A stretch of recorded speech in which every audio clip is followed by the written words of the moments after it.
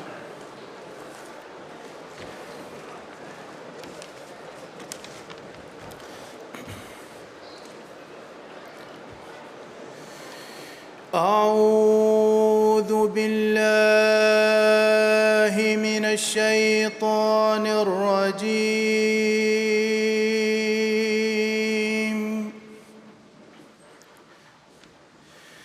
بسم الله الرحمن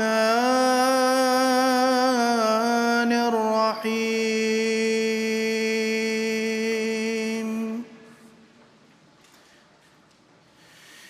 يا أيها الذين آمنوا اتقوا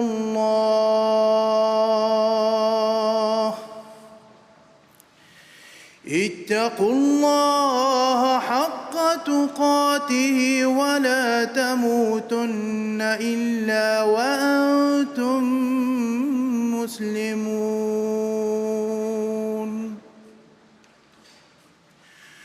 واعتصموا بحبل الله جميعا ولا تفرقوا واذكروا نعمة الله عليكم إذ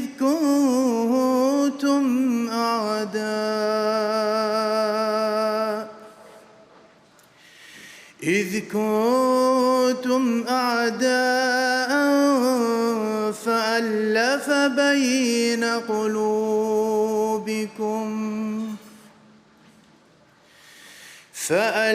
بين قلوبكم فأصبحتم بنعمته إخوانا وكنتم على شفا حفرة من النار فأنقذكم منها. كذلك يبين الله لكم آياته لعلكم تهتدون. ولتكن منكم أمة يدعون إلى الخير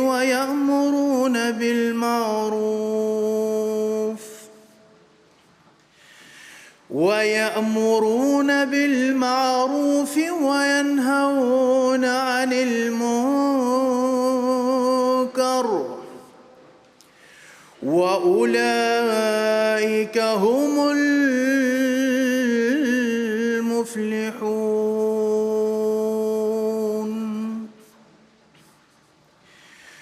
ولا تكونوا كالذين تفرقوا واختلفوا من بعد ما جاءهم البينات وأولئك لهم عذاب عظيم.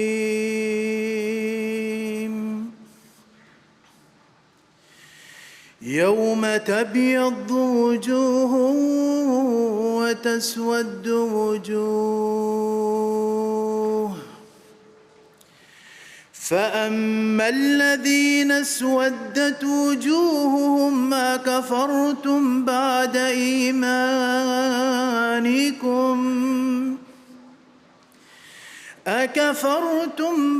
إيمانكم فذوقوا العذاب بما كنتم تكفرون.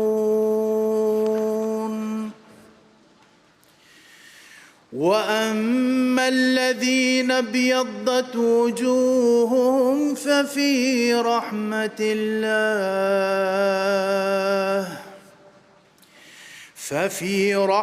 الله هم فيها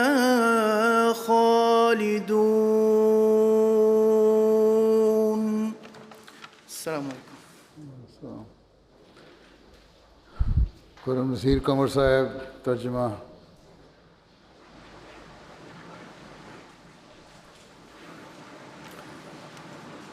ابھی آپ کے سامنے سورہ آل عمران کی آیات 103 تا 108 کی تلاوت کی گئی ہے.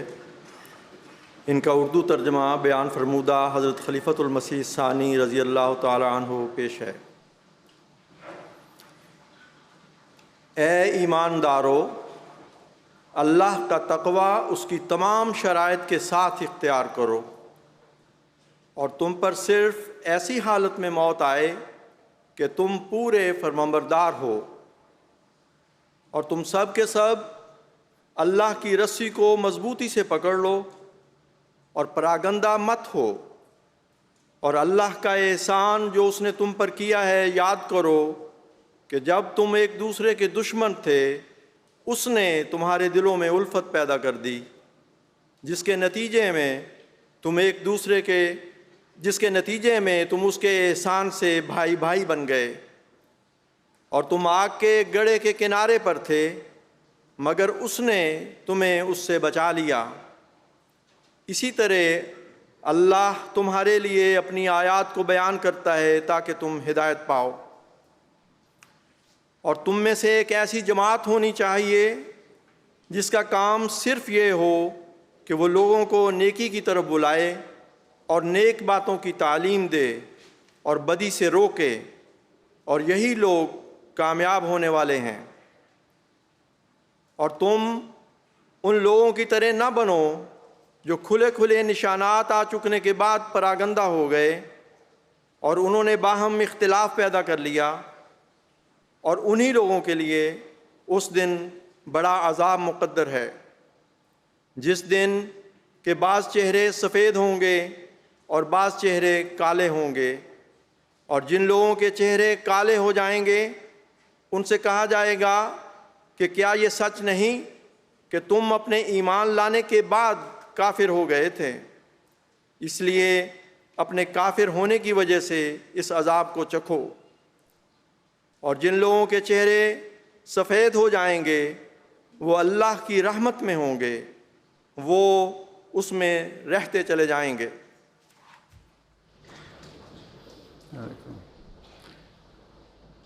نظم عصمت اللہ صاحب.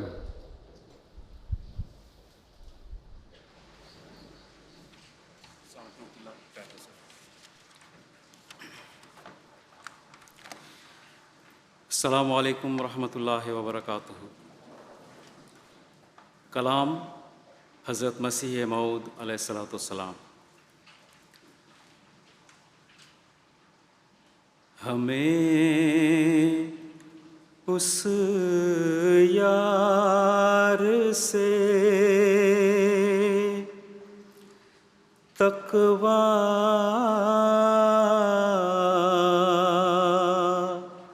عطا ہے،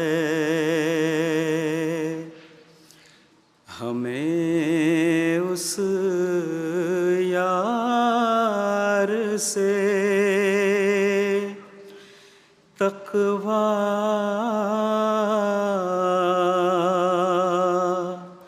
عطا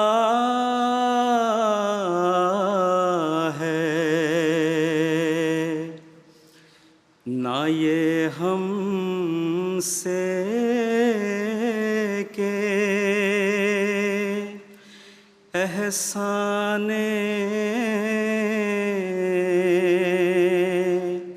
خدا ہے،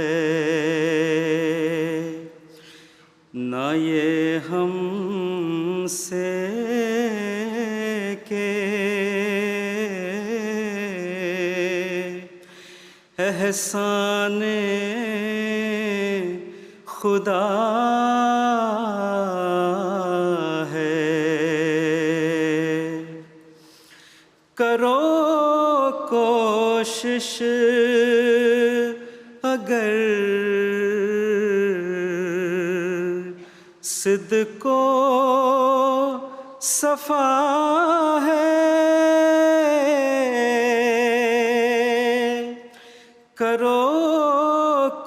کوشش اگر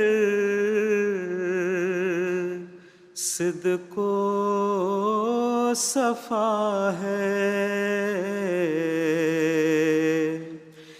کہ یہ حاصل ہو جو کہ یہ حاصل ہو جو شرط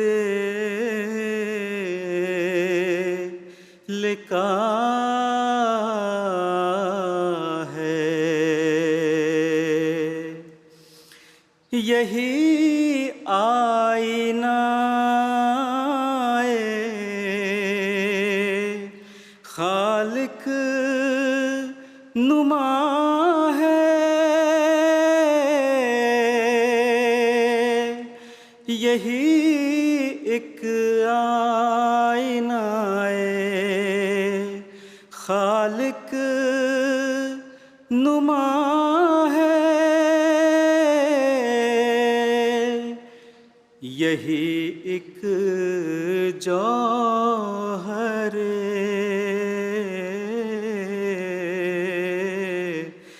یہی ایک جوہر سیف دعا ہے، ہر ایک نیکی کی جڑ یہ اتقا ہے، ہر ایک نیکی کی جڑ یہ اتقا ہے، اگر یہ جڑ رہی، اگر یہ جڑ رہی، سب کچھ رہا ہے، یہی ایک فخر شان اولیاء ہے، یہی ایک فخر شان اولیاء ہے،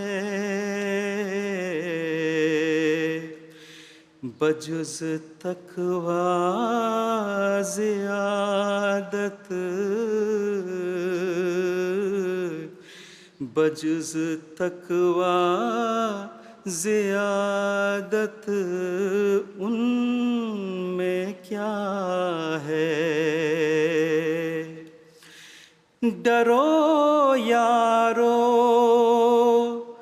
کہ وہ بینا خدا ہے، ڈرو یارو کہ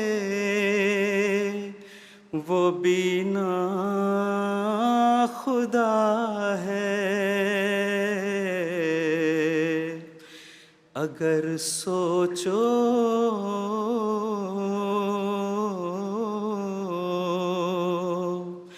اگر سوچو یہی دار الجزا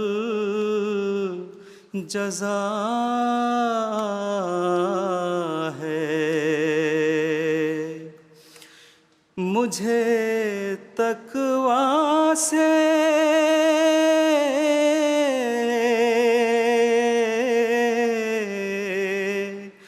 مجھے تقوی سے اس نے یہ جزا دی،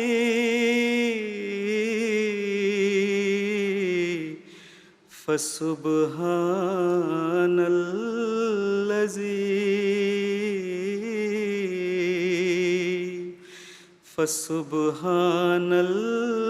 الذي أخزى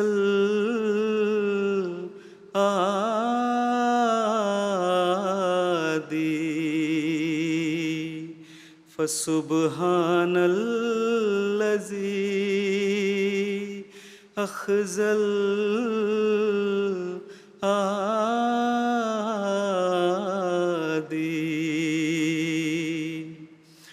عجب گوہر ہے جس کا نام تقویٰ، عجب گوہر ہے جس کا نام تقویٰ، مبارک وہ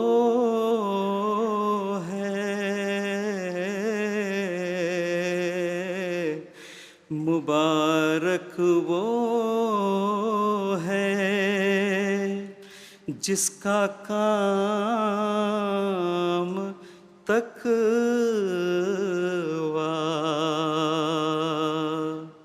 سنو ہے حاصل اسلام تقویٰ،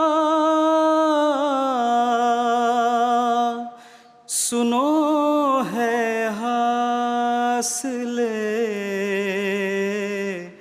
اسلام تقویٰ، خدا کا عشق میں،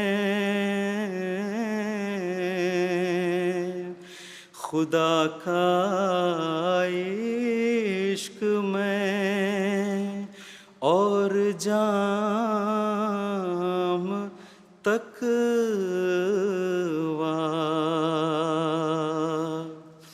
مسلمانوں بناؤ تام تقویٰ، مسلمانوں بناؤ تام تقویٰ، کہاں ایمان اگر، کہاں ایمان اگر ہے خام تقویٰ،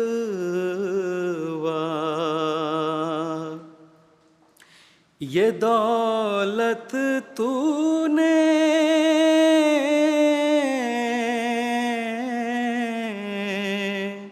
یہ دولت تو نے مجھ کو اے خدا دی، فسبحان الذی، فسبحان الذی أخزى الآدي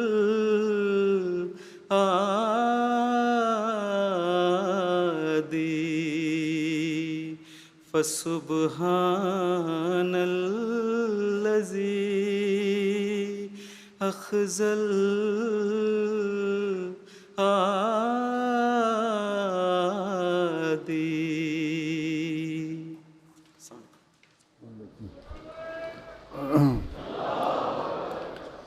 فارسی نظم عمر شریف صاحب.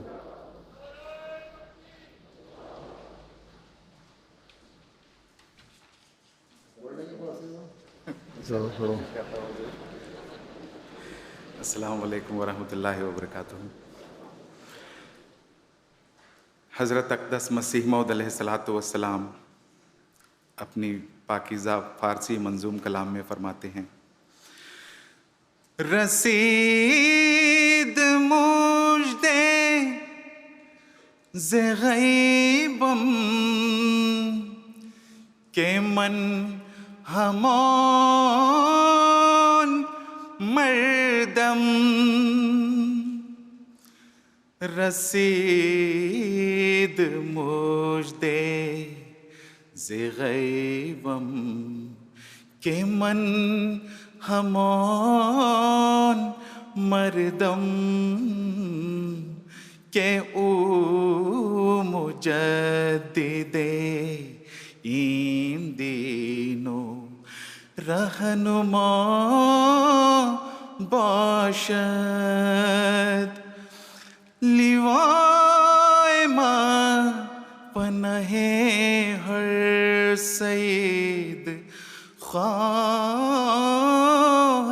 بود ندائی فتح نمایان بنام ماں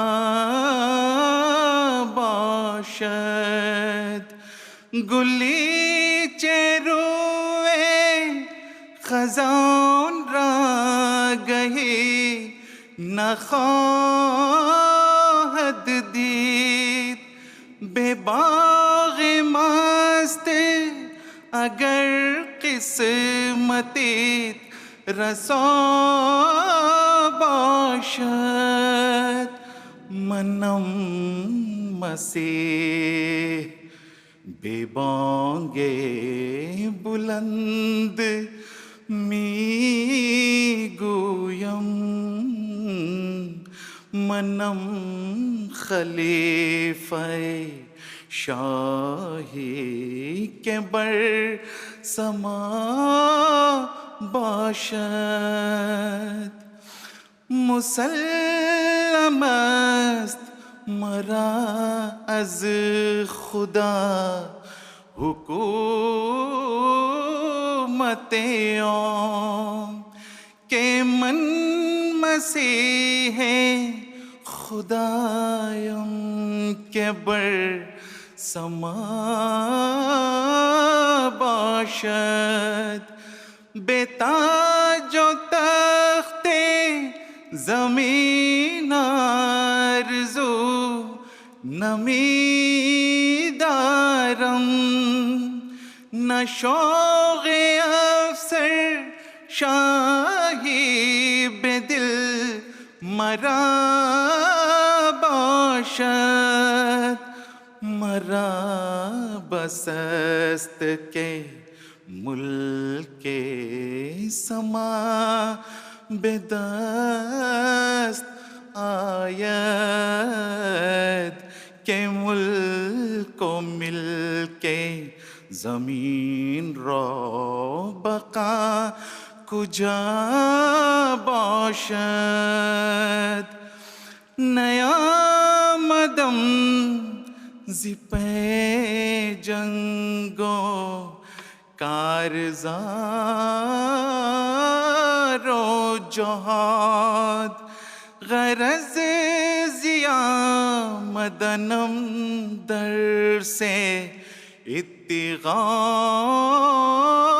باشد بیامدم کے راہ صدق را درخشانم بے دلستان برم آن را کے پارسا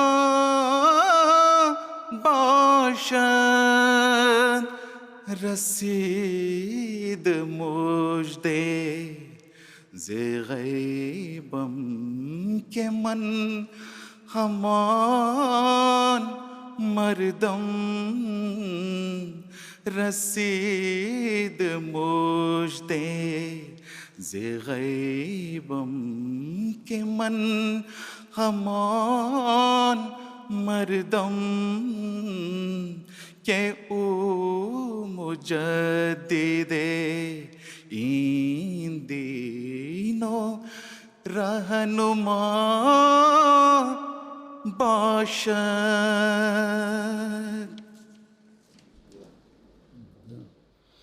جواد قمر صاحب ترجمہ.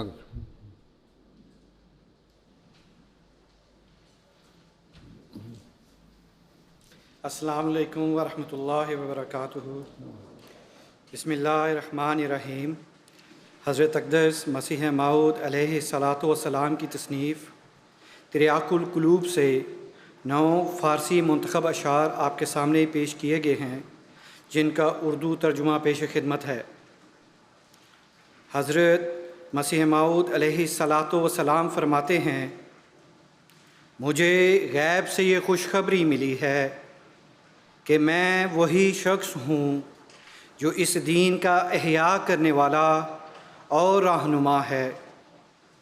ہمارا پرچم ہر نیک بخت انسان کی پناہ گاہ ہوگا اور کھلی کھلی فتح کا شہرہ ہمارے نام ہوگا۔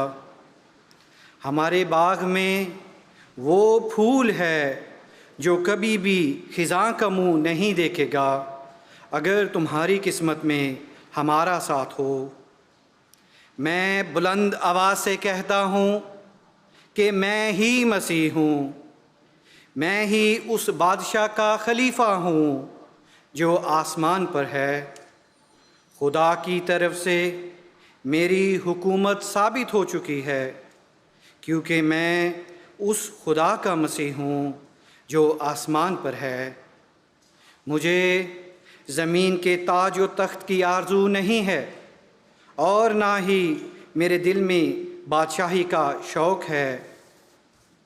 میرے لیے یہی کافی ہے کہ آسمان کی بادشاہت میرے ہاتھ آ جائے، کیونکہ زمین کی بادشاہی اور ملکیت کو بقا کہاں ہے۔ میں جنگ اور لڑائی اور جہاد کے لیے نہیں آیا، میرے آنے کا مقصد تقویٰ کا سبق دینا ہے۔ میں آیا ہوں کہ صداقت کی راہ کو روشن کروں اور پاکیزہ دل والوں کو دل بر خدا کے پاس لے جاؤں۔ جزاکم اللہ۔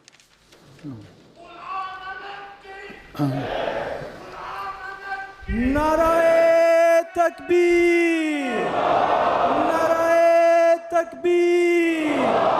حضرت محمد مصطفیٰ، اسلام احمدیت، غلام احمد کی خلافت احمدیہ، حضرت خلیفۃ المسیح الخامس، جلسہ سالانہ UK، جماعت احمدیہ عالمگیر، نعرہ تکبیر۔ السلام علیکم ورحمۃ اللہ۔ مجھے بتایا گیا تھا کہ جمعے کے وقت آخر میں آواز صحیح طرح نہیں پہنچ رہی۔ اس وقت ٹھیک ہے آواز کا نظام؟ آواز صحیح سمجھ آ رہی ہے وہاں؟ اپنے ہمارے جو مرکزی نمائندے ہیں بھی وہاں جا کے رپورٹ دے دیں کہ آواز ٹھیک پہنچ رہی ہے۔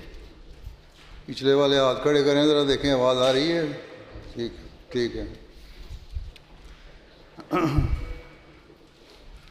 اشہد ان لا الہ الا اللہ وحدہ لا شریک لہ واشہد ان محمدا عبدہ ورسولہ۔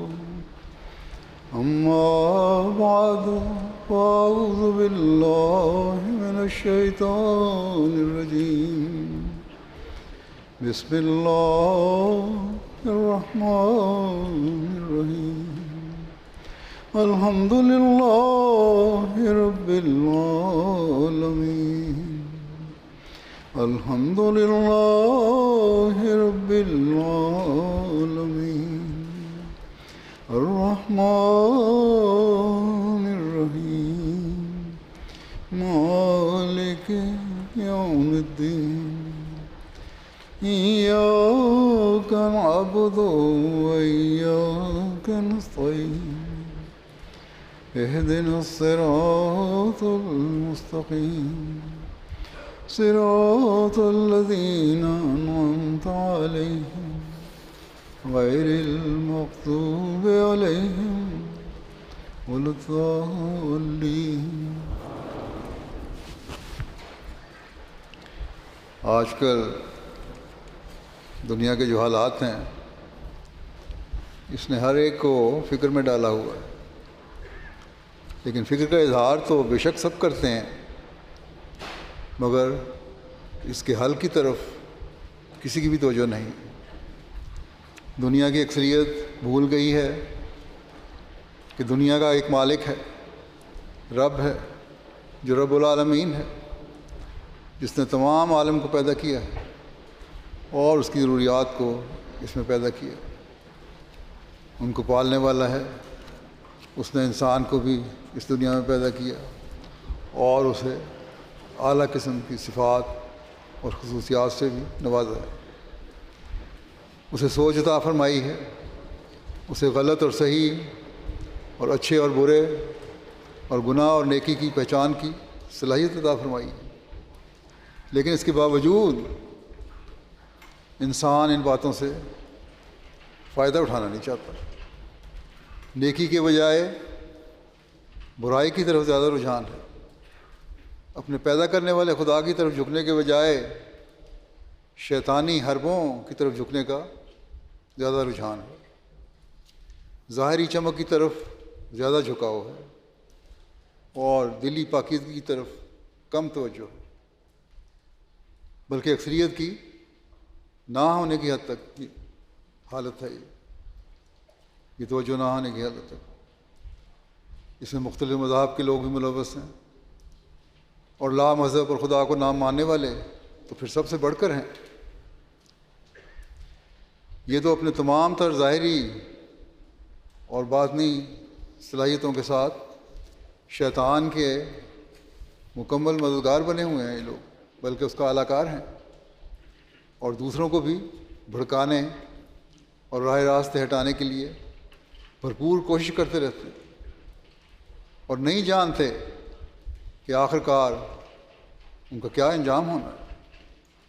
یہ دنیا تو عارضی ہے، مرنے کے بعد کی جو دنیا ہے اس میں جو خدا کو ناراض کرنے والے ہیں وہ اپنے عملوں کی وجہ سے خدا تعالیٰ کی پکڑ کا سامنا بھی کریں گے۔ لیکن افسوس اس بات کا ہے کہ خدا تعالیٰ کو ماننے کا دعویٰ کرنے والے بھی دنیا کے دھندوں اور ذاتی خواہشات اور ترجیحات اور اناؤں میں ڈوب کر خدا تعالیٰ کا اپنے عمل سے انکار کر رہے ہیں۔ گو منہ سے تو یہی کہتے ہیں کہ ہم خدا کو مانتے ہیں، لیکن عمل اس کے بالکل مخالف ہیں۔ افسوس ہے کہ مسلمانوں کی اکثریت بھی اس بات کو بھلا بیٹھی ہے کہ حقوق اللہ کیا ہیں اور حقوق العباد کیا ہیں۔ سربراہان ملک ہیں تو ان کی خواہشات صرف دنیا داری ہے، اسلامی ممالک کے سربراہ دولت سمیٹنے کی طرف توجہ ہے، دنیاوی جاہ و حشمت کے حصول کی طرف توجہ ہے، اور اس کا نتیجہ وہ دیکھ رہے ہیں کہ دنیاوی جاہ و حشمت کے حصول کے لیے انہیں دنیاوی بادشاہوں اور حکومتوں کے سامنے جھکنا پڑ رہا ہے۔ اپنی طاقت قائم رکھنے کے لیے غیروں کی طاقت یا طاقتور ملکوں کی اور قوموں کی طاقت اور لیڈروں کی طاقت کا سہارا لینا پڑ رہا ہے۔ مسلمان ہو کر پھر خدا تعالیٰ کو بھول کر اپنی عزت اور وقار اور طاقت سب ان لوگوں نے گنوا دی۔ یہ بھول گئے ہیں کہ خدا تعالیٰ نے مسلمانوں سے وعدہ کیا تھا کہ وہ ان کی اصلاح کے لیے اپنے خاص تائید یافتہ اور علم سے پر بندے بھیجتا رہے گا۔ وہ ان کی پیروی کریں گے تو دین و دنیا دونوں سنور جائیں گے، اور آخری زمانے میں اللہ تعالیٰ نے اپنے وعدے کے مطابق ایک خاص فرستادے کو بھیجنے کا کہا تھا جو مسیح و مہدی کے نام سے آئے گا، تاکہ اسلام کی عزت اور وقار کو دوبارہ قائم کرے۔ بس مسلمان اسے مان لیں، یہ اللہ تعالیٰ نے ارشاد فرمایا تھا۔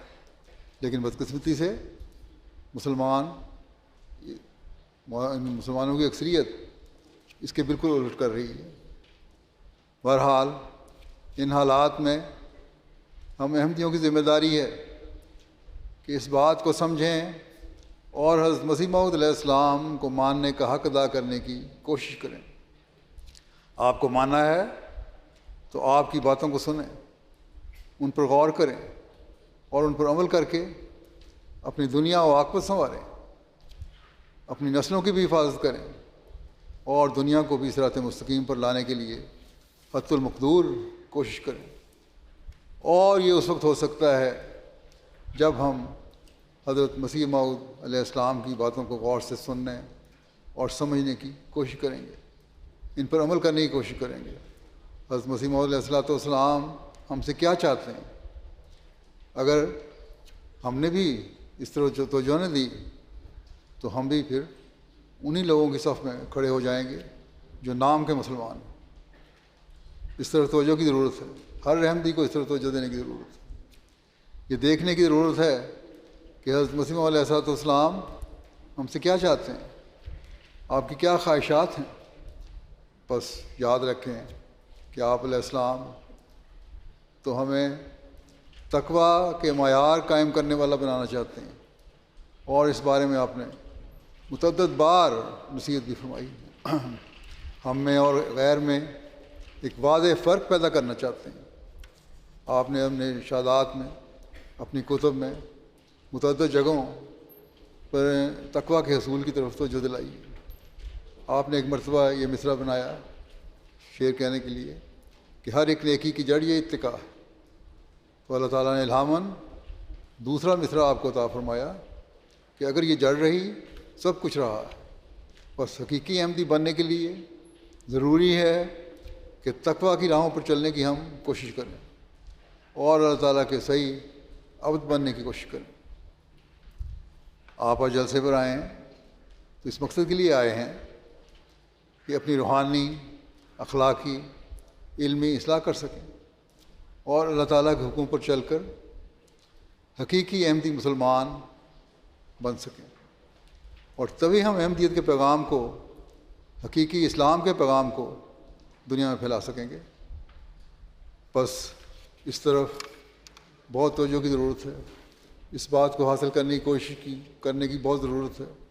تقویٰ پر چلتے ہوئے اپنی عبادتوں کی حفاظت کرنے کی ضرورت ہے، اپنے اندر عاجزی پیدا کرنے کی ضرورت ہے، ہر قسم کے تکبر سے بچنے کی ضرورت ہے، ہر قسم کی ریا سے پرہیز کرنے کی ضرورت ہے، سچائی پر قائم رہنے کی ضرورت ہے، صبر کا نمونہ ہر حالت میں دکھانے کی ضرورت ہے، دین کے معاملے میں استقامت اور ثابت قدمی دکھانے کی ضرورت ہے، ایمان بالغیب پر یقین رکھنے کی ضرورت ہے، اللہ تعالیٰ کی راہ میں قربانیاں کرنے کی ضرورت ہے، جس میں مالی اور جانی ہر قسم کی قربانی ہے۔ اور اس پر چلتے ہوئے جب ہم تقویٰ کے حصول کی کوشش کریں گے تو پھر اللہ تعالیٰ کے فضلوں کے بھی وارث بنیں گے۔ غرض کے بہت سی باتیں ہیں جو تقویٰ کی طرف لے جاتی ہیں۔ حضرت مسیح موعود علیہ السلام نے متعدد جگہ ان باتوں کی طرف توجہ دلائی۔ تقویٰ کے بارے میں آپ نے ایک جگہ فرمایا، اپنی جماعت کی خیر خواہی کے لیے زیادہ ضروری بات یہ معلوم ہوتی ہے کہ تقویٰ کی بابت نصیحت کی جاوے، کیونکہ یہ بات عقل مند کے نزدیک ظاہر ہے کہ بجوز تقویٰ کے اور کسی بات سے اللہ تعالیٰ راضی نہیں ہوتا۔ اللہ تعالیٰ فرماتا ہے ان اللہ مع الذین اتقوا والذین هم محسنون، یعنی یاد رکھو کہ اللہ یقیناً ان لوگوں کے ساتھ ہوتا ہے جنہوں نے تقویٰ کا طریق اختیار کیا اور جو نیکوکار ہوں۔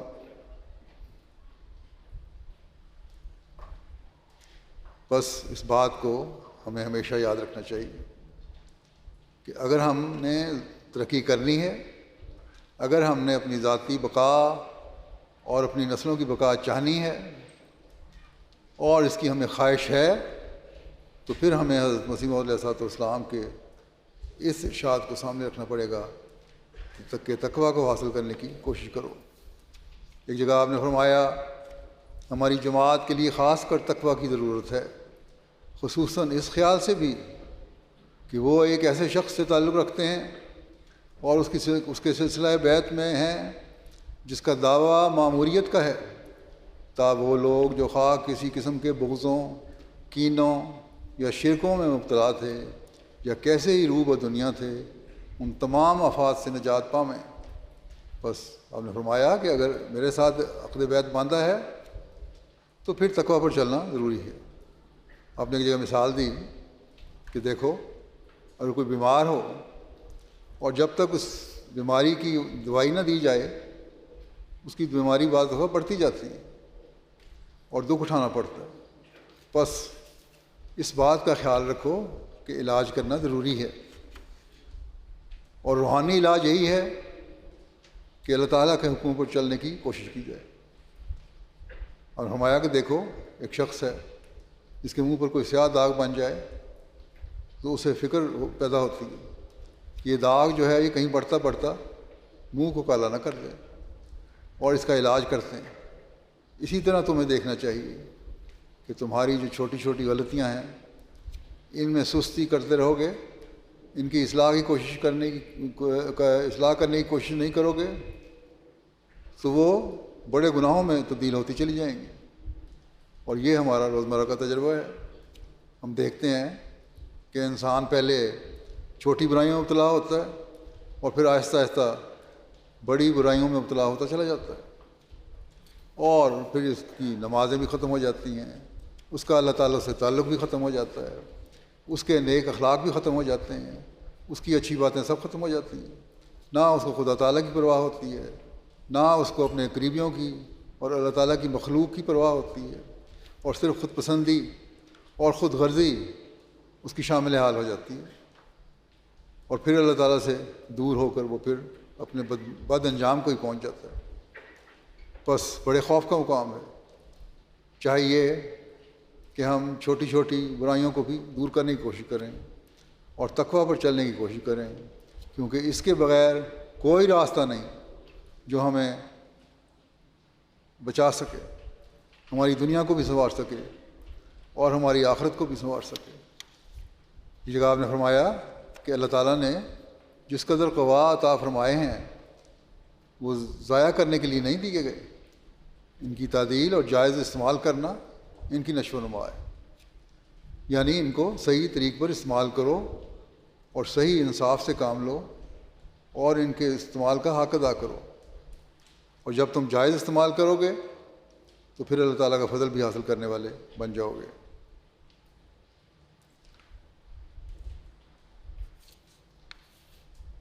فرمایا کہ اللہ تعالیٰ فرماتا ہے قد افلح المومنون، کہ یقیناً وہ جو مومن ہیں فلاح پا گئے۔ اور ایسے ہی متقی کی زندگی کا نقشہ کھینچ کر آخر میں بطور نتیجہ یہ بھی فرمایا اللہ تعالیٰ نے کہ وہ اولئک هم المفلحون، اور تقویٰ پر چلنے والے ہی فلاح پانے والے ہیں۔ بس اس بات کو ہمیں ہمیشہ یاد رکھنا چاہیے کہ ہم نے اگر اپنی مراد کو پہنچنا ہے، فلاح پانی ہے، کامیابیاں حاصل کرنی ہے، تو ہمیں مومن بننا پڑے گا، اور مومن بننے کے لیے تقویٰ ضروری ہے۔ اولئک هم المفلحون کے بارے میں مزید فرماتے ہیں اس کا مطلب یہی ہے کہ وہ لوگ ایسے ہیں جو فلاح پانے والے ہیں اور کامیاب ہونے والے ہیں، جو تقویٰ پر چلتے ہیں۔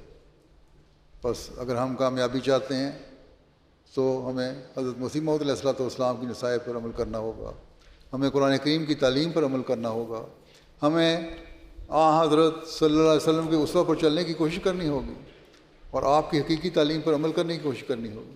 اور جب یہ ہوگا تو پھر ہم اپنے مقاصد میں کامیاب ہوتے چلے جائیں گے۔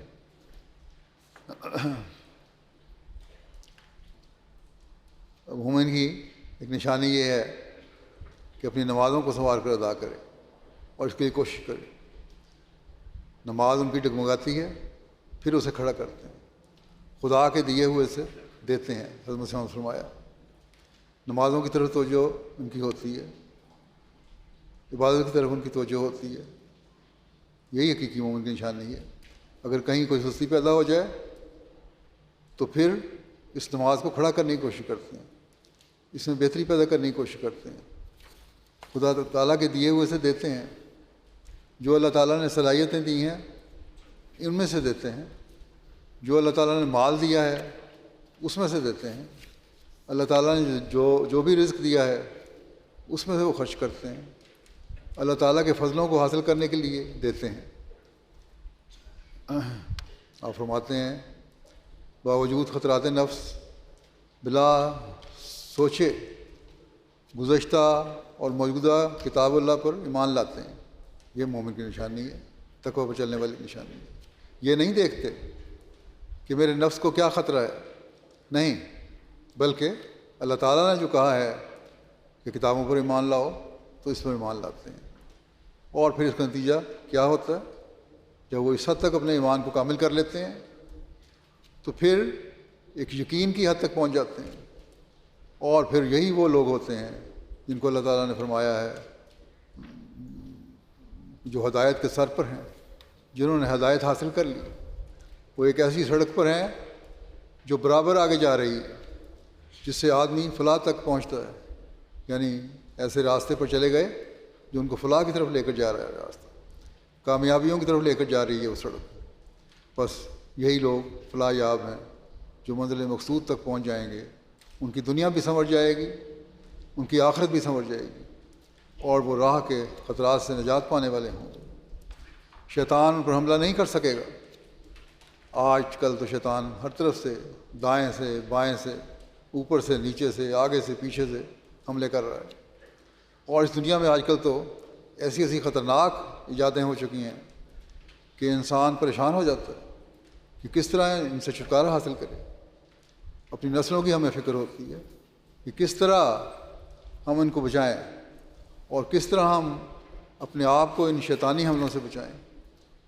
اس کا طریقہ یہی ہے کہ اللہ تعالیٰ پر ایمان لاؤ، اس کی عبادت کا حق ادا کرو اور حکموں پر چلنے کی کوشش کرو، تبھی ہمیں کامیابی ہو سکتی ہے، اور یہ بجز تقویٰ کے نہیں ہو سکتا۔ آپ نے فرمایا کہ اسی لیے اللہ تعالیٰ نے ہمیں شروع میں ہی تقویٰ کی تعلیم دی ہے، ایک ایسی کتاب ہمیں عطا کی ہے جس میں تقویٰ کے تمام نصائح ہیں، یعنی قرآن کریم تمام احکامات ہیں۔ پھر آپ نے فرمایا کہ ہماری جماعت یہ غم کل دنیاوی غموں سے بڑھ کر اپنی جان پر لگائے کہ ان میں تقویٰ ہے یا نہیں۔ بس یہ ہے لب لباب اس کا کہ آپ جماعت سے کیا چاہتے ہیں۔ آپ نے فرمایا کہ ہماری جماعت کے افراد کو چاہیے کہ سب غموں سے بڑھ کر یہ غم اپنے اوپر لگا لیں کہ ہمارے اندر تقویٰ ہے یا نہیں، یہ اصل چیز۔ پھر آپ نے فرمایا کہ اہل تقویٰ کے لیے شرط ہے کہ وہ اپنی زندگی غربت اور مسکینی میں بسر کریں۔ غربت کا مطلب یہ نہیں ہے کہ آدمی کے پاس دولت نہ ہو اور وہ غریب رہے تب وہ تقویٰ کی شرط پر چل سکتا ہے، نہیں، بلکہ مقصد یہ ہے کہ سب کچھ ہونے کے باوجود، ساری سہولیات ہونے کے باوجود، اللہ تعالیٰ کی نعمتیں ہونے کے باوجود ان کے مزاج میں غربت ہو، عاجزی ہو، اور غریبوں اور مسکینوں کا خیال رکھنے والے بھی ہوں۔ عاجزی پیدا کریں اپنے اندر۔ آپ نے فرمایا کہ تقویٰ کی ایک شاخ ہے، اور اس کے ذریعے سے کیا حاصل ہوتا ہے؟ اس کے ذریعے سے ہمیں وہ طاقت حاصل ہوتی ہے جس سے ہم ناجائز غضب کا مقابلہ کر سکتے ہیں۔ آپ نے فرمایا کہ بڑے بڑے عارف اور صدیقوں کے لیے آخری اور کڑی منزل غضب سے بچنا ہی ہے۔ آپ نے فرمایا عجب و پندار غضب سے پیدا ہوتا ہے، تکبر، نخوت، بڑائی کا احساس، یہ سب غضب سے پیدا ہوتے ہیں، اور ایسا ہی کبھی خود غضب عجب و پندار کا نتیجہ ہو جاتا ہے، کیونکہ غضب اس وقت ہوگا جب انسان اپنے نفس کو دوسرے پر ترجیح دے گا، اپنی بڑائی کی طرف توجہ ہو جاتی ہے۔ اب جائزہ لیں، ہم میں سے کتنے ایسے ہیں جو اپنے نفس کو دوسروں پر ترجیح دینے کے بجائے دوسروں کا خیال رکھنے والے ہیں۔ فرمایا کہ میں نہیں چاہتا کہ میری جماعت والے آپس میں ایک دوسرے کو چھوٹا یا بڑا سمجھیں یا ایک دوسرے پر غرور کریں، یہ نظر استخفاف سے دیکھیں۔ خدا جانتا ہے کہ بڑا کون ہے یا چھوٹا کون ہے۔ یہ ایک قسم کی تحقیر ہے جس کے اندر حقارت ہے۔ اگر یہ سمجھتے ہو کہ بڑا چھوٹے کا سوال پیدا کرو گے، ڈر ہے کہ یہ حقارت بیج کی طرح بڑھے اور اس کی ہلاکت کا باعث ہو جائے۔ آپ نے فرمایا کہ یہ تو بیج کی طرح ہے، جو حقارت جو ہے ایک دوسرے سے کرنا ایک طرح بیج کی طرح ہے، بیج جب پھوٹتا ہے پہلے چھوٹا پودا بنتا ہے، نازک سا پودا ہوتا ہے، پھر بڑھتا بڑھتا ایک تناور درخت بن جاتا ہے۔ بس اس سے بچنے کی کوشش کرو، کیونکہ حقارت کا بیج پھر غرور اور تکبر کے درختوں کو پروان چڑھاتا ہے اور تقویٰ سے دور لے کر جاتا ہے اور اللہ تعالیٰ سے دور لے کر جاتا ہے۔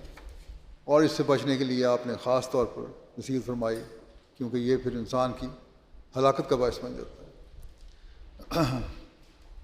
آپ نے فرمایا دیکھو، بعض آدمی بڑوں کو مل کر تو بڑے ادب سے پیش آتے ہیں، لیکن بڑا وہ ہے جو مسکین کی بات کو مسکینی سے سنے، عاجزی سے سنے، اس کی دلجوئی کرے، اس کی بات کی عزت کرے، کوئی چڑ کی بات منہ پر نہ لاوے جس سے دکھ پہنچے۔ خدا تعالیٰ فرماتا ہے وَلَا تَنَابَزُوا بِالْأَلْقَابِ بِئْسَ الِاسْمُ الْفُسُوقُ بَعْدَ الْإِیمَانِ وَمَن لَّمْ يَتُبْ فَأُولَٰئِکَ هُمُ الظَّالِمُونَ۔ تم ایک دوسرے کا چڑ کے نام نہ لو، یہ فعل فساق کا ہے، فجار کا ہے، نافرمانوں کا ہے، فاجروں کا فعل ہے۔ جو شخص کسی کو چڑھاتا ہے وہ نہ مرے گا جب تک وہ خود اسی کی طرح مبتلا نہ ہو۔ بس اگر توبہ نہ کی تو ظالم کہلاؤ گے۔ فرمایا کہ اپنے بھائیوں کو حقیر نہ سمجھو، کیونکہ کوئی پتہ نہیں اللہ تعالیٰ کے نزدیک کون قابل قبول ہے۔ جب اپنے آپ کو یہ کہتے ہو کہ ہم مسلمان ہیں، ایک چشمے سے پانی پینے کا دم بھرتے ہو، تو پھر یہ دم بھرنے کا دعویٰ اسی وقت صحیح ہو سکتا ہے جب ایک دوسرے کا خیال رکھو گے، کیونکہ اللہ تعالیٰ بہتر جانتا ہے کہ کون بڑا ہے اور کون چھوٹا ہے۔ کیونکہ اللہ تعالیٰ کے نزدیک تو وہی بڑا ہے جو تقویٰ میں بڑا ہے، کیونکہ اللہ تعالیٰ فرماتا ہے کہ اِنَّ اَکرَمَکُمْ عِندَ اللہِ اَتْقَاکُمْ اِنَّ اللہِ عَلِیمٌ خبیر، کہ اللہ کے نزدیک تم میں سے زیادہ معزز وہی ہے جو سب سے زیادہ متقی ہے۔ اللہ یقیناً بہت علم رکھنے والا اور بہت خبر رکھنے والا ہے۔ ہم یہ نہیں کہہ سکتے کہ ہم تو بڑے متقی ہیں، ہم تو سب کا خیال رکھنے والے ہیں، ہم حقوق اللہ کی ادائیگی کرنے والے ہیں، حقوق العباد کی ادائیگی کرنے والے ہیں۔ فرمایا نہیں، اللہ خبر رکھتا ہے۔ علیم الخبیر تو اللہ تعالیٰ کی ذات ہے، وہ جانتا ہے، اس کو علم ہے کہ تمہارے اندر کیا ہے، وہ ہمارے دلوں کی پتال تک سے واقف ہے۔ بس اس بات کو ہمیشہ یاد رکھنا چاہیے کہ ہم نے تقویٰ پر کس طرح قدم مارنا ہے، اور اللہ تعالیٰ کا خوف دل میں رکھتے ہوئے اور یہ احساس دل میں رکھتے ہوئے کہ وہ ہمیں ہر وقت دیکھ رہا ہے، اپنے عملوں کو درست کرنے کی کوشش کرنی ہے۔ یہ جگہ آپ نے فرمایا کہ اگر تم اپنے اندر عقل پیدا کرنا چاہتے ہو، ذہانت پیدا کرنا چاہتے ہو، تو پھر تقویٰ سے کام لو۔ روحانی عقل اور ذہانت کی بات یہاں ہو رہی ہے، جو اس دنیا میں فائدہ دیتی ہے اور اگلے جہان میں بھی فائدہ دیتی ہے۔ دنیاوی نام نہاد عقل کی بات نہیں ہو رہی کہ جو کہتے ہیں دنیاوی سائنسدان تو بڑے سائنسدان ہوتے ہیں، یا فلسفہ بیان کرنے والے ہیں، یا بہت عقل کی باتیں کرنے والے ہیں، کیونکہ یہ دنیاوی عقل رکھنے والے صرف ہیں، ان کو صرف دنیاوی معاملات میں ترقی مل رہی ہے، دین کا خانہ ان کا خالی ہے، اور پھر مرنے کے بعد وہ خدا تعالیٰ کی کہ حضور جب پیش ہوں گے تو کیا ان سے سلوک ہو، اللہ بہتر جانتا ہے۔ آپ نے فرماتے ہیں خدا کے واسطے عقل سے کام لو، اور اس کے لیے عقل میں جودت اور ذہانت پیدا ہو، راست باز اور متقی بنو، تو پھر دنیاوی عقل بھی پیدا ہوگی، دینی عقل بھی پیدا ہوگی، روحانی عقل بھی پیدا ہوگی۔ پاک عقل آسمان سے آتی ہے اور اپنے ہمراہ ایک نور لاتی ہے، وہ جوہر ایک قابل کی تلاش میں رہتی ہے۔ اس پاک سلسلے کا قانون وہی قانون ہے جو ہم جسمانی قانون میں دیکھتے ہیں، بارش آسمان سے پڑتی ہے، لیکن کوئی جگہ اس بارش سے گلزار ہوتی ہے، اور کہیں کانٹے اور جھاڑیاں ہی اگتے ہیں، اور کہیں وہی قطرہ بارش سمندر کی تہہ میں جا کر ایک گوہر شاہوار بنتا ہے۔ بس یہ چیز ہے کہ عقل انسان کو حاصل کرنی چاہیے، تو پھر جو عقل دینے والے اللہ تعالیٰ کے فرستادے ہیں، نیک لوگ ہیں، ان کی ماننی پڑے گی۔ اللہ تعالیٰ کی تعلیم ہے، اس پر عمل کرنا پڑے گا۔ حضرت صلی اللہ علیہ وسلم نے جو ارشاد فرمائے ہیں ان پر عمل کرنا پڑے گا۔ آپ پر جو کامل شریعت اتری ہے، قرآن کریم کی تعلیم اتری ہے، اس کو دیکھنا پڑے گا۔ اس زمانے میں مسیح موعود علیہ السلام نے ہمیں جو وضاحت سے کھول کر بیان فرمایا ہے اسلام کی تعلیم کے بارے میں، اس کو دیکھنا پڑے گا۔ تبھی ہم تقویٰ پر چل سکیں گے، اور تقویٰ پر چلتے ہوئے ہماری عقل میں بھی اور ذہانت میں بھی ترقی ہوگی۔ نہیں تو یہ ایسی مثال ہے کہ گویا اللہ تعالیٰ کی طرف سے بارش تو برس رہی ہے، لیکن ہمارا دل بنجر زمین کی طرح ہے، یا تو اس میں کچھ اگے گا نہیں، یا کانٹے دار جھاڑیاں اگیں گی، یا پانی ضائع ہو جائے گا۔ لیکن اگر ہمارا دل تقویٰ سے پر ہے تو پھر ہم اسی سے وہ پھل اور مقصد حاصل کر سکیں گے جو ہمیں اللہ تعالیٰ کے قریب لے جانے والا ہو۔ آپ نے فرمایا اگر زمین قابل نہیں ہوتی تو بارش کا کچھ بھی فائدہ نہیں پہنچتا، بلکہ الٹا ضرر اور نقصان ہوتا ہے۔ اس لیے آسمانی نور اترتا ہے اور وہ دلوں کو روشن کرنا چاہتا ہے۔ اس کے قبول کرنے اور اس سے فائدہ اٹھانے کو تیار ہو جاؤ، تو ایسا نہ ہو کہ بارش کی طرح جو زمین جوہر قابل نہیں رکھتی وہ اس کو ضائع کر دیتی ہے۔ یعنی زمین میں اگر وہ طاقت نہیں، بنجر زمین ہے، خراب زمین ہے، تو پانی ضائع ہو جاتا ہے۔ تم بھی باوجود نور کی موجودگی کے تاریکی میں چلو گے۔ یہ نہ ہو کہ نور تو ہو، یہاں بارش کی مثال نور کی طرح ہے جو آسمان سے اترتی ہے۔ کہ نور کی بھی مثال دی ہے آپ نے کہ نور اللہ تعالیٰ کی تعلیم ہے، اس کی مثال بھی اس نور کی طرح اور بارش کی طرح ہے جو آسمان سے نازل ہوتا ہے۔ اگر تم اس سے فائدہ نہیں اٹھا رہے تو پھر تم تاریکی میں چلنے والے ہوگے اور ٹھوکر کھا کر اندھے کنویں میں گر کر ہلاک ہو جاؤ گے، کیونکہ تم آنکھیں بند کر کے چل رہے ہو۔ باوجود نور کے اترنے کے تم اس نور کو دیکھنے کے بجائے آنکھیں بند کر کے چلتے چلے جا رہے ہو۔ اس کا نتیجہ کیا ہوگا؟ تم ٹھوکر کھاؤ گے اور گہرے کنویں میں گر جاؤ گے اور ہلاک ہو جاؤ گے۔ فرمایا کہ اللہ تعالیٰ مادر مہربان سے بھی بڑھ کر مہربان ہے، مہربان ماں سے بھی بڑھ کر مہربان ہے۔ وہ نہیں چاہتا کہ اس کی مخلوق ضائع ہو، وہ ہدایت اور روشنی کی راہیں تم پر کھولتا ہے، مگر تم ان پر قدم مارنے کے لیے عقل اور تزکیہ نفوس سے کام لو۔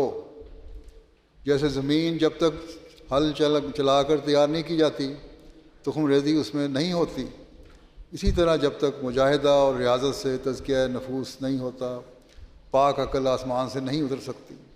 بس یہ صرف یہ کہنا کہ نور اتر آیا کافی ہے نہیں، اللہ تعالیٰ فرماتا ہے کہ تمہیں بھی کوشش کرنی پڑے گی، تمہیں بھی جہاد کرنا پڑے گا اور اپنے دلوں کو پاک صاف کرنا پڑے گا۔ اللہ تعالیٰ کے پیغام کو سننے کے لیے، اس کے فرستادوں کے پیغام کو سننے کے لیے، ان کی باتوں پر عمل کرنے کے لیے یہ سب کچھ خود کوشش کرنی پڑے گی، تبھی تم اس نور کو حاصل کر سکو گے جس سے تم فیض یاب ہو سکتے ہو، تبھی تم اس سودھے راستے پر چل سکو گے جو تمہیں کامیابی اور کامرانی کے راستے کی طرف لے جانے والا ہوگا، تبھی تم اس زمین کی طرح بن سکو گے جس میں خوبصورت پھلدار پودے اگتے ہیں۔ بس یہ چیز ہمیشہ ہر ایک کو یاد رکھنی چاہیے۔ یہاں اس طرف بھی توجہ دلا دوں کہ دعاؤں کی قبولیت کے لیے بہت سارے کہتے ہیں دعا کی ہم نے بہت قبول نہیں ہوئی، اس کے لیے بھی تقویٰ ضروری ہے۔ اپنا جائزہ لیں کہ کیا تقویٰ ہے، جو شرائط اللہ تعالیٰ نے رکھی ہیں وہ پوری کر رہے ہیں۔ آپ نے فرمایا کہ اس زمانے میں خدا تعالیٰ نے بڑا فضل فرمایا ہے، اور اپنے دین اور حضرت نبی کریم صلی اللہ علیہ وسلم کی تائید میں غیرت کھا کر ایک انسان کو جو تم میں بول رہا ہے بھیجا ہے تاکہ وہ اس روشنی کی طرف لوگوں کو بلائے۔ اگر زمانے میں ایسا فساد اور فتنہ نہ ہوتا اور دین کے محو کرنے کے لیے جس قسم کی کوششیں ہو رہی ہیں نہ ہوتی تو چنداں حرج نہ تھا، لیکن اب تم دیکھتے ہو کہ ہر طرف یمین و یسار سے، دائیں سے بائیں سے اسلام ہی کو معدوم کرنے کی فکر میں ساری قومیں لگی ہوئی ہیں۔ اب یہ آج کل بھی آپ دیکھ لیں، اس زمانے میں تو مذہب کو ختم کرنے کے لیے تھا چرچا ہو رہا، لیکن آج کل کسی اور طریقے سے مختلف طریقے اپنائے جا رہے ہیں ختم کرنے کے لیے۔ اب کہنے کو تو یہی ہے، کہتے ہیں لوگ کہ ہم جغرافیائی جنگیں لڑ رہے ہیں۔ ٹھیک ہے، جغرافیائی جنگیں بھی ہو رہی ہیں، سیاسی اور جغرافیائی جنگیں بھی ہیں، لیکن اندر ہی اندر بہت سارے لوگوں کے دلوں میں اسلام کے خلاف ایک بغض اور کینہ ہے، اور اس کا نتیجہ یہ نکلے گا کہ آہستہ آہستہ آج ایک فلسطین کے اوپر حملہ ہے، میں پہلے بھی کہہ چکا ہوں کہ باقی مسلمان ملک بھی متاثر ہوں گے۔ آج ایک ملک متاثر ہے، پھر دوسرا ہوگا، پھر تیسرا ہوگا، اور یہ شروع ہو چکا ہے کام۔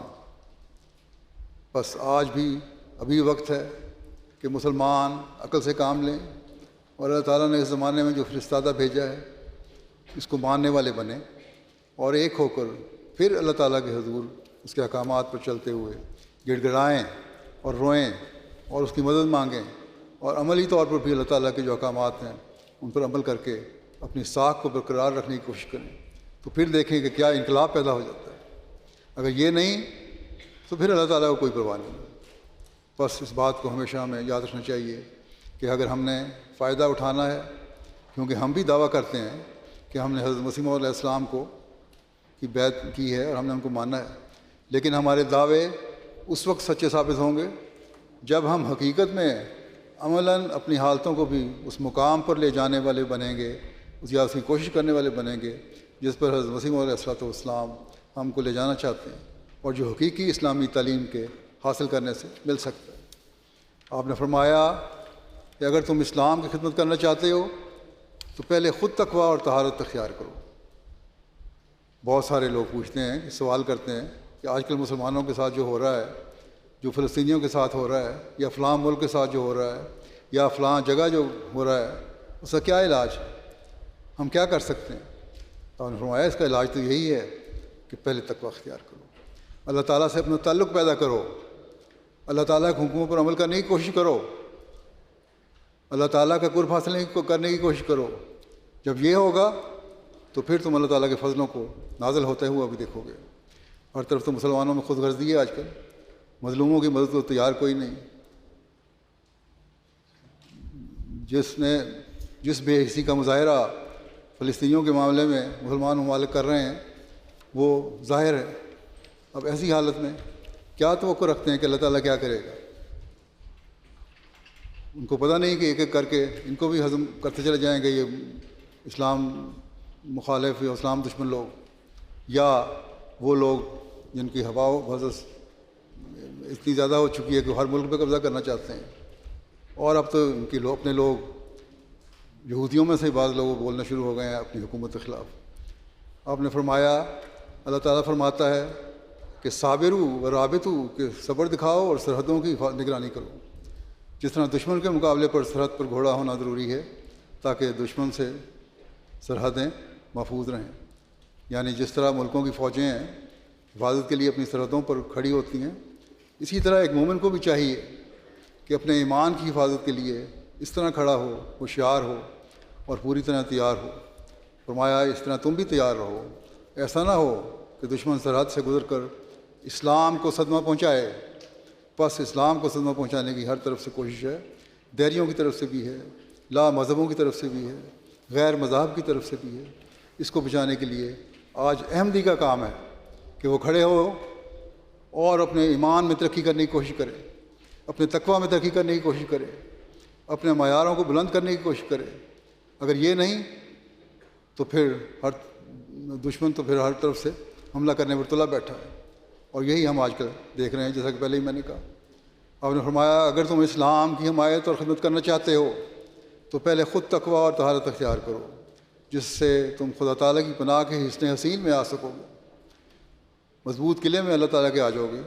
تمہارے اندر تقویٰ طہارت ہوگا تو تم تبھی اللہ تعالیٰ کی محفوظ قلعے میں آ سکو گے، اس کے بغیر تو کوئی اور راستہ نہیں۔ یہ نہیں ہو سکتا کہ ہمارے عمل ٹھیک نہ ہوں، ہم اللہ تعالیٰ کے حکموں پر عمل چلنے والے نہ ہوں، ہمارے اندر تقویٰ نہ ہو، اور پھر ہم کہیں کہ اللہ تعالیٰ نے ہمیں اپنی پناہ میں لے لی، کہیں کہ اللہ تعالیٰ ہمیں اپنی پناہ میں لے لے، تو اللہ تعالیٰ اس طرح اپنی پناہ میں نہیں لیا کرتا۔ جب تم یہ کرو گے، تقویٰ اختیار کرو گے، تو پھر تم اس کے حسن حسین میں آ سکو گے، اور پھر تم کو اس خدمت کا شرف اور استحقاق حاصل ہوگا۔ تم دیکھتے ہو کہ مسلمانوں کی بیرونی طاقت کیسی کمزور ہو گئی۔ اس زمانے میں بھی آپ نے یہ فرمایا قومیں ان کو نفرت اور حقارت کی نظر سے دیکھتی ہیں۔ اگر تمہاری اندرونی اور قلبی طاقت بھی کمزور اور پست ہو گئی تو بس پھر تو خاتمہ ہی سمجھو۔ آپ نے جماعت کو فرمایا کہ تم اپنے نفسوں کو ایسے پاک کرو کہ قدسی قوت ان میں سرایت کرے۔ عام طور پر ہم دیکھتے ہیں کہ مسلمانوں کی کیا حالت ہے، لیکن اگر جماعت نے بھی اس طرح توجہ نہیں کی اور اپنا تعلق اللہ تعالیٰ سے نہ بڑھایا اور اپنے تقوی کے معیار کو بلند نہ کیا تو آپ نے فرمایا پھر تو خاتمہ ہی ہوگا اور کوئی انجام نہیں ہوگا۔ آپ نے فرمایا کہ تمہارا اصل شکر تقوی اور طہارت ہی ہے۔ مسلمان پوچھنے پر الحمدللہ کہہ دینا کہ سچا سپاس و شکر نہیں ہے، اسی بات کو خوش نہ ہو جاؤ کہ ہم مسلمان ہیں۔ اصل شکر گزاری یہ ہے اللہ تعالیٰ کے فضلوں کے وارث بننا ہے تو پھر تقوی پر چلنا ہوگا۔ آپ نے فرمایا اگر تم نے حقیقی سپاس گزاری یعنی طہارت اور تقوی کی راہیں اختیار کر لیں تو میں تمہیں بشارت دیتا ہوں کہ تم سرحد پر کھڑے ہو، کوئی تم پر غالب نہیں آ سکتا۔ پھر اسی طرح ایک جگہ اور تقوی کے بارے میں نصیحت کرتے ہوئے فرمایا میں اپنی جماعت کو مخاطب کر کے کہتا ہوں کہ ضرورت ہے اعمال صالحہ کی۔ خدا تعالیٰ کے حضور اگر کوئی چیز جا سکتی ہے تو وہی اعمال صالحہ ہیں۔ اللہ تعالیٰ کو نہ ہماری دولت کی ضرورت ہے، نہ ہمارے خاندان کی ضرورت ہے، نہ ہماری جسمانی طاقت کی ضرورت ہے۔ ہاں تقوی ہے، جب وہ اللہ تعالیٰ کو پہنچتا ہے تو اس کی اللہ تعالیٰ پھر جزا بھی دیتا ہے۔ الہ یصعد الکلم الطیب، اس کا مطلب یہ ہے کہ پاک باتیں اس کی طرف چڑھ کر جاتی ہیں۔ بس یہ چیز ہے اس کی ہمیں کوشش کرنی چاہیے۔ پھر اللہ تعالیٰ نے آگے فرمایا ہے کہ والعمل الصالح یرفع، والعمل الصالح یرفع، اور ایمان کے مطابق عمل ان کو اٹھاتا ہے۔ بس جس کا ایمان مضبوط ہوگا تو پھر جو اعمال صالح ہیں اللہ تعالیٰ ان کو اٹھاتا ہے اور اوپر لے کر جاتا ہے، جس سے جس کا جتنا ایمان ہوگا اتنا ہی اس کے عمل بھی اللہ تعالیٰ کے ہاں مقبول ہوتے چلے جائیں گے اور وہ اللہ تعالیٰ کے فضلوں کا وارث بنتا چلا جائے گا۔ آپ نے فرمایا کہ فتح اور نصرت اسی کو ملتی ہے جو متقی ہو۔ اللہ تعالیٰ نے یہ وعدہ فرمایا ہے کہ کان حقاً علینا نصر المومنین، یعنی مومنوں کی مدد کرنا ہمارا فرض ہے۔ بس تقوی اور ایمان صحیح ہوگا تو اللہ تعالیٰ کی مدد بھی ہمارے شامل حال ہوگی۔ اور اسی طرح فرمایا وَلَن يَجْعَلَ اللَّهُ لِلْكَافِرِينَ عَلَى الْمُؤْمِنِينَ سَبِيلًا، وَلَن يَجْعَلَ اللَّهُ لِلْكَافِرِينَ عَلَى الْمُؤْمِنِينَ سَبِيلًا، اللہ تعالیٰ کافروں کو مومنوں پر ہرگز غلبہ نہیں دے گا، بس مومن بننا شرط ہے، اپنے ایمان کو کامل کرنا شرط ہے، اس کے بغیر گزارا نہیں ہو سکتا۔ فرمایا کہ اللہ تعالیٰ مومنوں پر کافروں کو راہ نہیں دیتا، اس لیے یاد رکھو کہ تمہاری فتح تقوی سے ہے، ورنہ عرب تو نرے لیکچرر اور خطیب اور شاعر ہی تھے پہلے آن وسلم کے زمانے میں۔ کیا تھا ان کی حالت؟ انہوں نے تقوی اختیار کیا، آن رسول صلی اللہ علیہ وسلم کو مان کر خدا تعالیٰ نے اپنے فرشتے ان کی مدد کے لیے نازل کیے۔ تاریخ کو اگر ہم انسان پڑھے تو اسے نظر آ جاتا ہے کہ صحابہ کرام رضوان اللہ علیہم اجمعین نے جس قدر فتوحات کی وہ انسانی طاقت اور صحیح کا نتیجہ نہیں ہو سکتا۔ حضرت عثمان رضی اللہ عنہ تک 20 سال کے اندر ہی اندر اسلامی سلطنت عالمگیر ہو گئی۔ اب ہم کو کوئی بتائے، آپ فرماتے ہیں کہ ہم کو کوئی بتائے کہ انسان ایسا کر سکتا ہے؟ اس لیے اللہ تعالیٰ بار بار فرماتا ہے ان اللہ مع الذین اتقوا والذین هم محسنون، کہ یاد رکھو کہ اللہ تعالیٰ یقیناً ان لوگوں کے ساتھ ہوتا ہے جنہوں نے تقوی اختیار کیا ہو اور جو نیکوکار ہوں۔ بس ہمیں ہمیشہ اس بات کو ہمیں یاد رکھنا چاہیے کہ اس کے بغیر گزارا نہیں کہ تقوی اختیار کیا جائے۔ فرمایا کہ متقی کے معنی ہیں ڈرنے والا، ایک ترک شر ہوتا ہے اور ایک افاظ خیر، یعنی ایک چیز تو یہ ہے کسی برائی کو، شر کو، گناہ کو چھوڑا جائے، اور ایک یہ ہے کہ خیر نیکی کی جائے۔ متقی ترک شر کا مفہوم اپنے اندر رکھتا ہے اور محسن افاظ خیر کو چاہتا ہے۔ متقی جو ہے وہ شر سے بچتا ہے اور شر کو چھوڑ دیتا ہے۔ یہاں جو فرمایا کہ والذین هم محسنون، تو محسن کون ہے؟ جو خیر چاہتے ہیں، جو نیکیاں چاہتے ہیں، نیکی کرتے ہیں، اپنے عمل کو اس حد تک لے جاتے ہیں کہ اللہ تعالیٰ کے بے شمار فضلوں کے وارث بن جاتے ہیں۔ بس اس بات کو ہمیں ہمیشہ یاد رکھنا چاہیے۔ آپ نے فرمایا کہ یہاں محسنون کے لفظ سے ادا کیا گیا ہے کہ وہ نیکیاں کرے۔ پورا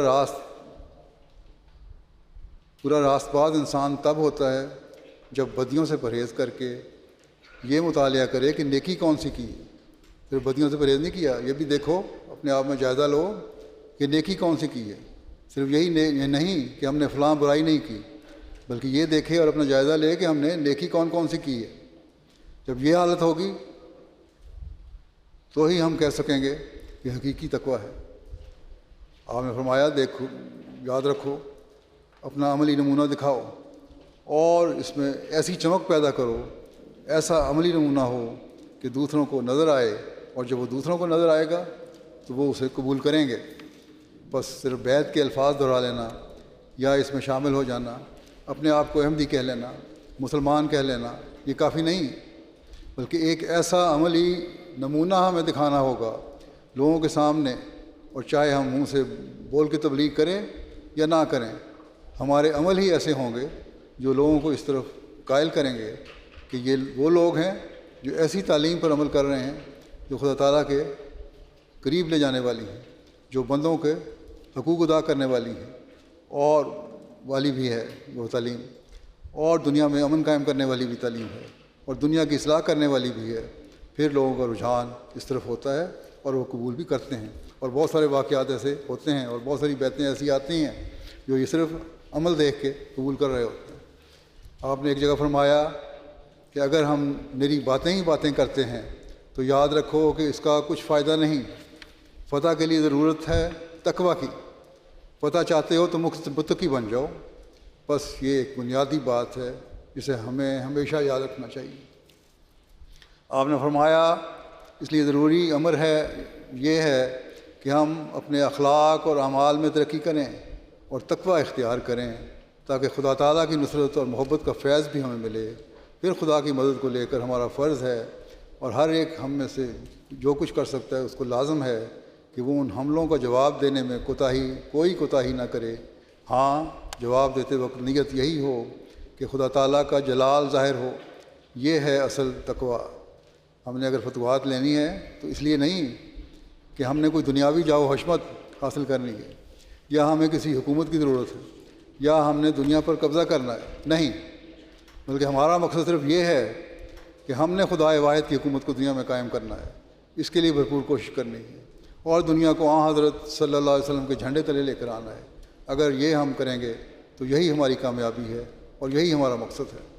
آپ نے فرمایا کہ لوگ میرے ہاتھ پر ہاتھ رکھ کر یہ تو کہہ جاتے ہیں کہ دین کو دنیا پر ترجیح دوں گا، لیکن یہاں سے جا کر بھول جاتے ہیں کہ وہ کیا فائدہ اٹھا سکتے ہیں. بس اصل بات یہی ہے کہ صرف عہد کافی نہیں کہ دین کو دنیا پر ترجیح دوں گا یا دین کو دنیا پر مقدم رکھوں گا، بلکہ اس کے لیے عمل ضروری ہے، تقویٰ ضروری ہے، اللہ تعالیٰ سے تعلق ضروری ہے، اللہ تعالیٰ کی عبادت کا حق ادا کرنا ضروری ہے اور اس کی مخلوق کا حق ادا کرنا ضروری ہے اور اپنی عملی حالتوں کو بدلنا ضروری ہے اور اپنے گھروں کے ماحول کو پاک صاف کرنا ضروری ہے. اپنے بیوی بچوں کی اصلاح کے لیے اپنے عملی نمونے دکھانے کی ضرورت ہے. جب یہ چیزیں ہوں گی تو تبھی ہم کامیاب ہوں گے، تبھی ہم تقویٰ پر چلنے والے ہوں گے، تبھی ہم اللہ تعالیٰ کے فضلوں کے وارث بننے والے ہوں گے. اور اگر یہ نہیں تو پھر اس کا کوئی فائدہ نہیں. حقوق العباد کے بارے میں آپ نے ایک جگہ فرمایا کہ اللہ تعالیٰ کسی کی پرواہ نہیں کرتا مگر صالح بندوں کی. آپس میں اخوت اور محبت کو پیدا کرو اور درندگی اور اختلاف کو چھوڑ دو. ہر ایک قسم کے ہزل اور تمسخر سے مطلقاً کنارہ کش ہو جاؤ. کوئی مذاق نہ اڑاؤ، تمسخر نہ کرو، کسی کی تحقیر نہ کرو، کیونکہ تمسخر انسان کے دل کو صداقت سے دور کر کے کہیں کا کہیں پہنچا دیتا ہے. ہنسی ٹھٹھا جو ہے وہ پھر انسان کو سچائی سے بھی دور لے جاتا ہے. آپس میں ایک دوسرے کے ساتھ عزت سے پیش آؤ. ہر ایک اپنے آرام پر اپنے بھائی کے آرام کو ترجیح دے دے.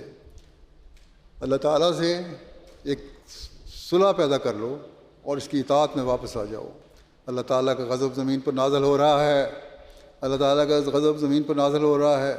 اس سے بچنے والے وہی ہیں جو کامل طور پر اپنے سارے گناہوں سے توبہ کر کے اس کے حضور میں آتے ہیں. بس یہی بنیادی چیز ہے، اس کو ہمیں اپنانا ہوگا. آج کل دنیا کے حالات ہیں، اس میں ضروری ہے کہ ہم جہاں اللہ تعالیٰ کے حق ادا کرنے والے ہوں وہاں اس کے بندوں کی بھی حق ادا کرنے والے ہوں. اسی کی طرف توجہ دلاتے ہوئے ایک جگہ آپ نے فرمایا کہ اصل بات یہی ہے کہ خدا جو چاہتا ہے کرتا ہے، ویرانے کو آبادی اور آبادی کو ویرانہ بنا دیتا ہے. اللہ تعالیٰ سب طاقتوں کا مالک ہے. بہت سارے شہر ہیں وہ کھنڈر بنا دیتا ہے. فرمایا کہ شہر بابل کے ساتھ کیا کیا. آج کل ہم دیکھتے ہیں کہ دنیا میں بھی یہی کچھ ہو رہا ہے کس طرح شہروں کے شہر بمبارڈمنٹ سے کھنڈر بنتے چلے جا رہے ہیں. کچھ اپنے لوگ اس تباہ کر رہے ہیں, کچھ دشمن تباہ کر رہا ہے. جس جگہ انسان کا منصوبہ تھا, آپ نے فرمایا کہ جس جگہ انسان کا منصوبہ تھا کہ آبادی ہو, وہاں مشیت عزتی سے ویرانہ بن گیا. یہ تو پرانے لوگوں کی تاریخ ہے جو ہمارے لیے نمونہ ہے, اور ہمیں اس بات کی طرف توجہ دلاتی ہے کہ ہم اللہ تعالیٰ کی طرف رجوع کریں. اگر ایٹمی جنگ ہوئی تو پھر ایک ہولناک تباہی ہوگی جس کا ہم تصور بھی نہیں کر سکتے. فرمایا کہ جس جگہ انسان چاہتا تھا کہ ویرانہ ہو, وہ دنیا بھر کے لوگوں کا مرجع ہو گیا. خانہ کعبہ کی طرف لوگ آتے ہیں, اس کی اللہ تعالیٰ نے وعدہ کیا تھا, اس نے پورا کر دیا خانہ کعبہ کی آبادی کا. بس خوب یاد رکھو کہ اللہ تعالیٰ کو چھوڑ کر تدبیر پر بھروسہ کرنا حماقت ہے. آپ نے جماعت کو نصیحت فرمائی کہ اپنی زندگی میں ایسی تبدیلی پیدا کر لو کہ معلوم ہو کہ گویا نئی زندگی ہے. استغفار کی کثرت کرو. جن لوگوں کو کثرت اشغال دنیا کے باعث کم فرصتی ہے, ان کو سب سے زیادہ ڈرنا چاہیے. دنیا کے کاموں میں مصروف ہیں, ان کو سب سے زیادہ ڈرنا چاہیے, ذکر الہی کرنا چاہیے. جو لوگ کہتے ہیں کہ ہمیں دنیا کے کام بڑے ہیں, ہمیں نمازیں بھول جاتی ہیں. بہت سارے لکھنے والے مجھے بھی لکھتے ہیں, نمازوں کی طرف توجہ نہیں ہوتی, استغفار کثرت سے نہیں پڑھتے, دنیاوی دھندوں میں پڑے ہوئے ہیں. ان کو بہت زیادہ ڈرنا چاہیے. آپ نے فرمایا ملازمت پیشہ لوگوں سے اکثر فرائض خدا بندی فوت ہو جاتے ہیں. وہ اللہ تعالیٰ کے فرائض صحیح طرح ادا نہیں کرتے. اس لیے مجبوری کی حالت میں ظہر, عصر اور مغرب عشاء کی نمازیں جمع کر کے پڑھ لینا جائز ہے. اس میں کوئی حرج نہیں. یہ مجبوری میں ہے, لیکن یہ مجبوری کی حالت ہے, ہر وقت نہیں. اللہ تعالیٰ کا خوف دل میں ہونا چاہیے اور اس کی عبادت کا حق ادا کرنا چاہیے. آپ نے فرمایا ترک نماز کے لیے ایسے بے جا عذر بجز اپنے نفس کی کمزوری کے اور کوئی نہیں. حقوق اللہ اور حقوق العباد میں ظلم و زیادتی نہ کرو. اپنے فرائض منصبی نہایت دیانتداری سے بجا لاؤ. جہاں حق اللہ ادا کرو وہاں اللہ تعالیٰ کے بندوں کا حق بھی ادا کرو. یعنی جو تمہارے فرائض ہیں اور جو فرائض تمہیں دیے گئے ہیں, نوکری ہے, ملازمت ہے, پیشہ ہے, اس کا بھی حق ادا کرو. آپ نے جماعت کو نصیحت کرتے ہوئے فرمایا کہ اللہ تعالیٰ کسی کی پرواہ نہیں کرتا مگر صالح بندوں کی پرواہ کرتا ہے. آپس میں اخوت اور محبت کو پیدا کرو تو اللہ تعالیٰ تمہاری پرواہ کرے گا. فرمایا تم یاد رکھو کہ اللہ تعالیٰ کے فرمان میں تم اپنے تئیں لگاؤ گے اور اس کے دین کی حمایت میں صحیح ہو جاؤ گے, کوشش کرو گے, تو خدا تعالیٰ تمام رکاوٹوں کو دور کر دے گا اور تم کامیاب ہو جاؤ گے. کیا تم نے نہیں دیکھا کہ کسان عمدہ پودوں کی خاطر کھیت میں سے ناکارہ چیزوں کو اکھاڑ کر پھینک دیتا ہے اور اپنے کھیت کو خوشنما درختوں اور برابر پودوں سے آراستہ کرتا ہے اور ان کی حفاظت کرتا ہے اور ہر ایک ضرر اور نقصان سے ان کو بچاتا ہے. مگر وہ درخت اور پودے جو پھل نہ لائیں اور گلنے اور خشک ہونے لگ جائیں, ان کی مالک پرواہ نہیں کرتا کہ کوئی مویشی آ کر ان کو کھا جائے یا کوئی لکڑہارا ان کو کاٹ کر تنور میں ڈال دے. سو ایسا ہی تم بھی یاد رکھو کہ اگر تم اللہ تعالیٰ کے حضور میں صادق ٹھہرو گے تو کسی کی مخالفت تمہیں تکلیف نہ دے گی. ہاں, یہ شرط ضروری ہے کہ اگر اللہ تعالیٰ کی نظر میں تم صادق ٹھہرو, سچے بن جاؤ. اپنے عمل ایسے بناؤ جس سے اللہ کے حق بھی ادا ہو رہے ہوں اور اس کے بندوں کے بھی حق ادا ہو رہے ہوں. فرمایا پر اگر تم اپنی حالتوں کو درست نہ کرو اور اللہ تعالیٰ سے فرما برداری کا ایک سچا عہد نہ باندھو تو پھر اللہ تعالیٰ کو کسی کی پرواہ نہیں. ہزاروں بھیڑیں اور بکریاں روز ذبح ہوتی ہیں پر ان پر کوئی رحم نہیں کرتا, اور اگر ایک آدمی مارا جائے تو کتنی باز پرس ہوتی ہے. گو کہ آج کل ظالموں کا یہ حال ہے کہ وہ ظلم کی انتہا کر بیٹھے ہیں اور قتل و غارت مچائی ہوئی ہے, بھوکے لوگوں کو مار رہے ہیں فلسطین میں, لیکن پھر بھی کوئی نہیں پوچھتا. یہ تو اللہ تعالیٰ کے عذاب کو آواز دینے والے لوگ ہیں. بہرحال آپ فرماتے ہیں جہاں انسانیت کچھ نہ کچھ ہے, اگر ایک بھی انسان مرتا ہے تو اس کی باز پرس ہوتی ہے, کیونکہ انسان کی زندگی کی قیمت ہے. سو اگر تم اپنے آپ کو درندوں کی مانند بیکار اور لاپرواہ بناؤ گے تو تمہارا بھی ایسا ہی حال ہوگا. آپ نے فرمایا کہ تم خدا کے عزیزوں میں شامل ہو جاؤ تاکہ کسی وبا یا آفت کو تم پر ہاتھ ڈالنے کی جرت نہ ہو سکے, کوئی ابتلا نہ تم پر آئے, کیونکہ کوئی بات اللہ تعالیٰ کی اجازت کے بغیر زمین پر نہیں ہو سکتی. ہر ایک آپس کے جھگڑے اور جوش اور عداوت کو درمیان سے اٹھا دو کہ اب وہ وقت ہے کہ تم ادنا باتوں سے اعراض کر کے اہم اور عظیم شان کاموں میں مصروف ہو جاؤ. لوگ تمہاری مخالفت کریں گے پر تم ان کو نرمی سے سمجھاؤ اور جوش کو ہرگز کام میں نہ لاؤ، یہ میری وصیت ہے۔ بس یہ باتیں ہیں، اگر ہم انہیں یاد رکھیں گے تو ہم اللہ تعالیٰ کے فضلوں کے وارث بنتے چلے جائیں گے اور ان کے مورد بنتے چلے جائیں گے۔ خدا تعالیٰ کرے کہ ہم حضرت مسیح موعود علیہ السلام کی نصائح پر عمل کرتے ہوئے ان باتوں کو اختیار کرنے والے ہوں، حاصل کرنے والے ہوں اور اس سے فیض پانے والے ہوں، اور پھر ہم اپنی دنیا و آخرت کو سنوارنے والے ہوں، اپنی نسلوں کی دنیا و آخرت کو سنوارنے والے ہوں، اور جلد ہم وہ نظارہ دیکھیں جب اللہ تعالیٰ کے فضلوں سے جماعت احمدیہ حضرت صلی اللہ علیہ وسلم کے جھنڈے کو تمام دنیا کے کونوں میں، سب کناروں میں گاڑنے والی ہو، پہنچانے والی ہو، اور خدائے واحد کی حکومت کو دنیا پر قائم کرنے والی ہو، اور ہر ایک اپنا اس میں اہم کردار ادا کرنے والا ہو۔ اللہ تعالیٰ ہم سب کو اس کی توفیق عطا فرمائے۔ دعا کر لیں۔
آمین۔ نعرہ تکبیر، نعرہ تکبیر۔ حضرت محمد مصطفیٰ، حضرت محمد مصطفیٰ، اسلام احمدیت، اسلام احمدیت، غلام احمد کی، غلام احمد کی، خلافت احمدیہ، خلافت احمدیہ، حضرت خلیفۃ المسیح الخامس، حضرت خلیفۃ المسیح الخامس، حضرت امیر المومنین، جلسہ سالانہ، السلام علیکم۔ جلسہ سالانہ یو کے، جلسہ سالانہ یو کے، جماعت احمدیہ عالمگیر، جماعت احمدیہ عالمگیر۔